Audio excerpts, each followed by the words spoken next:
My name is Dwayne Gerald Davis Sr. I'm from a place called Zion, Illinois. I moved to Baltimore in 1991 on an interstate compact. I've been a positive individual in Baltimore since I moved here. I'm the owner of Shorty Speaks Beef and Ribs. I opened up in 1997. So what I'm doing here is going to give you a rundown of everything that's been going on since I was illegally incarcerated in 2007, 2008, and 2011. I was making a movie and a documentary about the play-to-play politics here in the state of Maryland and the state of Illinois. Just like Dred Scott, blacks have no rights in America, which white people have to respect. And I say this through the courts and through mainstream media and television.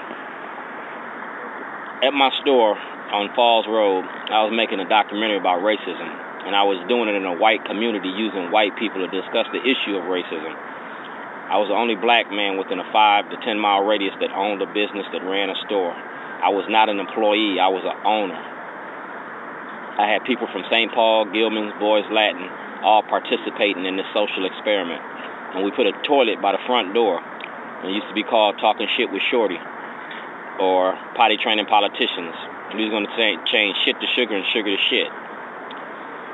December of 2012, my son was murdered in Chicago, and I went home to address that issue. In 2007, I was arrested. In January 2011, I was arrested in Lake County, Illinois, as a terrorist. They said that I threatened to blow up the courthouse. It was a false accusation.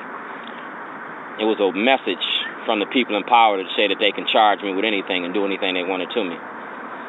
So I had Rob Fix and me came back to Illinois in June of 2006 shooting my movie, Letters to Zion. We took the toilet all around the courthouse, downtown.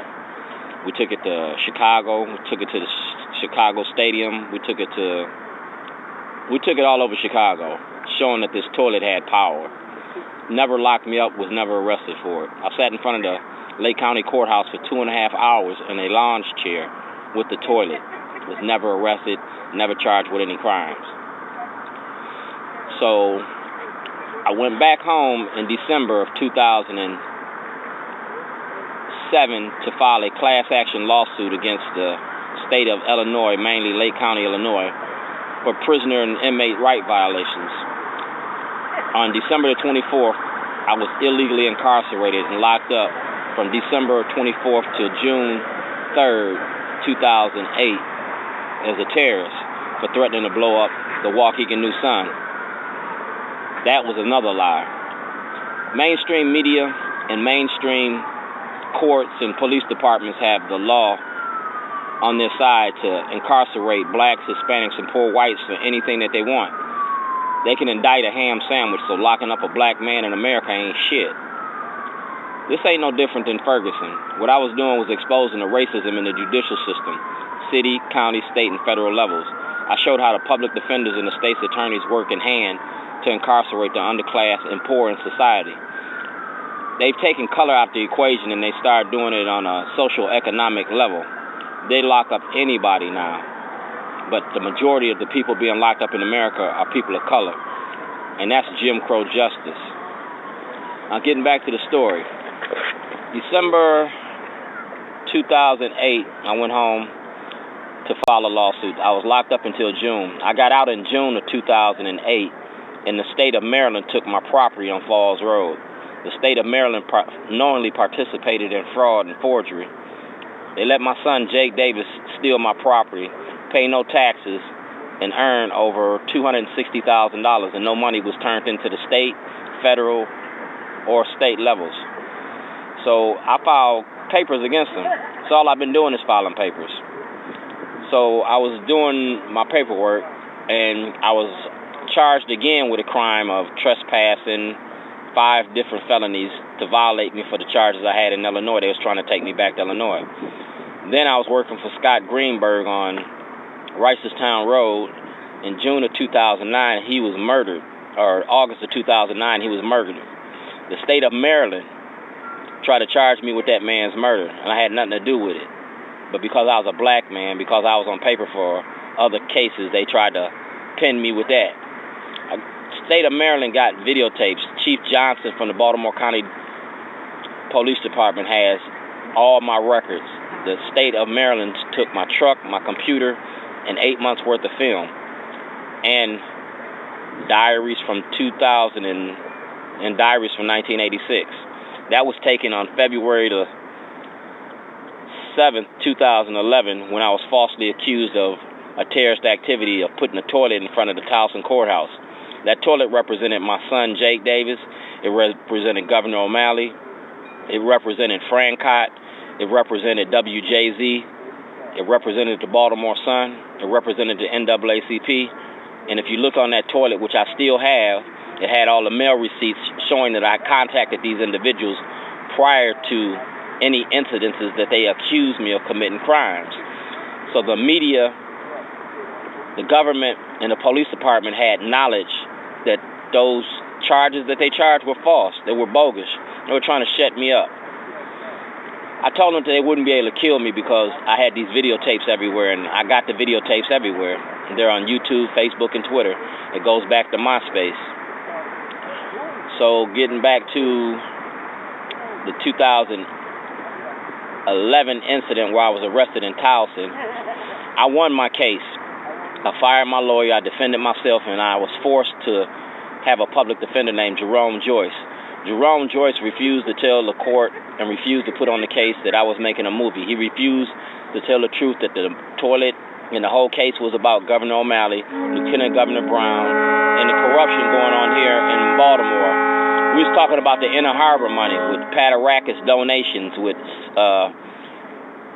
Angelos's property, with the Inner Harbor East. And if you look down here, you can see all the development that's going on in the city. It's mainly in the city. You're leaving the outside of the city barren. You're raping the people's money and spending it directly here in the Inner Harbor. And that's what I was telling. I exposed Mayor Stephanie Rawlins Blake for the money that she spent on the Grand Prix races and the money that she took out of the rec centers and out of the communities. I showed the rec centers before they were refurbished. I showed the rec centers that were in blight. I showed the kids that were in need. And I showed that this issue of racism needs to be addressed on a national level. You can't keep incarcerating your problems. If you look at the Inner Harbor, you chased away the homeless people from down here, and you chased them from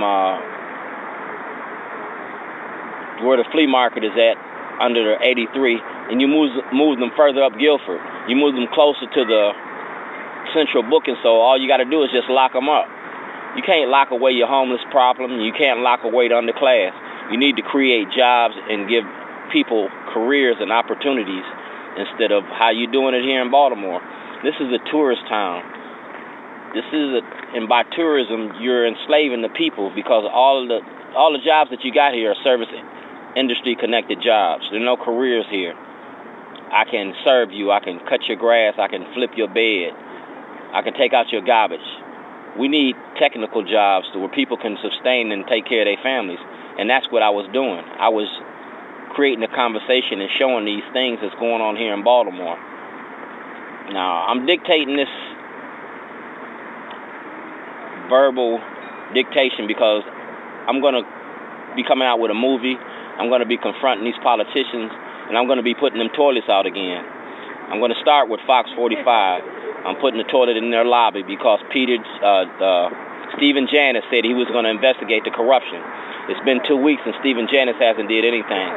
I gave Fox 45 legal material exposing Governor O'Malley over a year ago. I gave it to Karen Parks in 2008 when I was working at Scott Greenberg's Eatery on Reisterstown Road. Karen Parks has it, Stephen Janis has it, and the station manager has it. WBAL, Barry Sims has it. At ABC2, Christian Schaefer has it. Roosevelt Lefkowitz has it. And Richard Sher did the first story on me at Hard Look when I had my store. And I told Richard Sher everything that was going on. The media tried to exploit me, and now I'm going to hold the media accountable. You can't lock me up for putting toilets out. It's not illegal. You can't lock me up for confronting the media on the streets. It's not illegal. You can't lock me up for holding the police accountable. It's called public policy. So today I mailed President Barack Obama the Minority Report. I mailed President Barack Obama a tennis shoe from jail, and I mailed President Barack Obama a video to expose the corruption going on under Governor O'Malley and Lieutenant Governor Brown.